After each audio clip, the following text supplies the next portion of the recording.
కేసులు అని చెప్పేసి సీఎం గారు అంటుంటే మీరు ఎవరి కోసం వచ్చారా? అశోక్ సార్ కోసం. నేను కనుక్కోవడానికి వస్తే కనుక లోకల్ మీరు మాట్లాడే ప్రతి కాదు సార్. ఎన్ని మాటలు మీరు తీసుకొచ్చారు, ఇన్ఫర్మేషన్ లేదు. మార్నింగ్ తీసుకొచ్చారు. ఆయన ఆరోగ్యం ఎట్లుంది, నిన్న పల్స్ పడిపోయింది, కేటగిరీ పడిపోయినాయి. దాని గురించి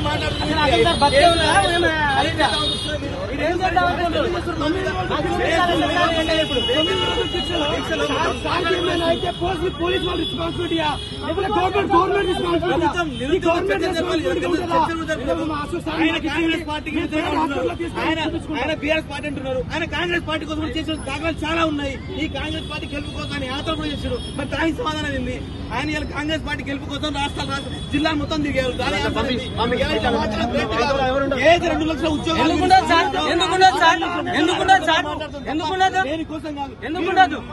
మీరు నోటీస్ ఇచ్చి ఉంటే మీరు ఇక్కడ రావాల్సిన అవసరం లేదు. మా మీద రాజ్యం జరిగే అవసరం లేదు. మీరు బయట రావాల్సిన అవసరం. మీరు 2 లక్షల ఉద్యోగాలు ఇవ్వండి, జాబ్ క్యాలెండర్ రిలీజ్ చేయండి. మేము మా లైబ్రరీ గురించి మీకు చేత కాకపోతే నేపాల పరిపరిస్థితి విద్యార్థులు నిలబడతారు. ఆ విధంగా తిరగబడి మీ మీద కూలదోసే ప్రయత్నం చేస్తాం. దయచేసి గవర్నమెంట్ స్పందించాలి. అశోక్ సార్కి ఏమైనా అయితే మాత్రం నిరుద్యోగులు మాత్రం రాష్ట్రాన్ని రావడం కష్టంగా మారుస్తారు, ఉద్యమాన్ని తరుస్తారు. ఆ తర్వాత ఏమైనా జరిగినా కూడా ప్రభుత్వాన్ని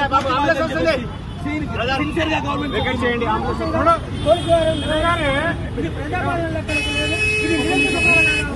విద్యార్థులు వచ్చి మా సార్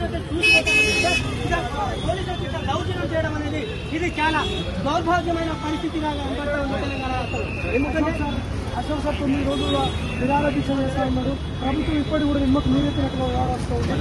కుమార్ విషయంలో స్పందించినటువంటి నిరుద్యోగులమైన అశోక్ సార్ మేమందరం కలిసి కాంగ్రెస్ పార్టీ అధికారాన్ని తీసుకొచ్చే మమ్మల్ని ఎందుకు మీరు ఈ విధంగా ప్రవర్తిస్తున్నారు?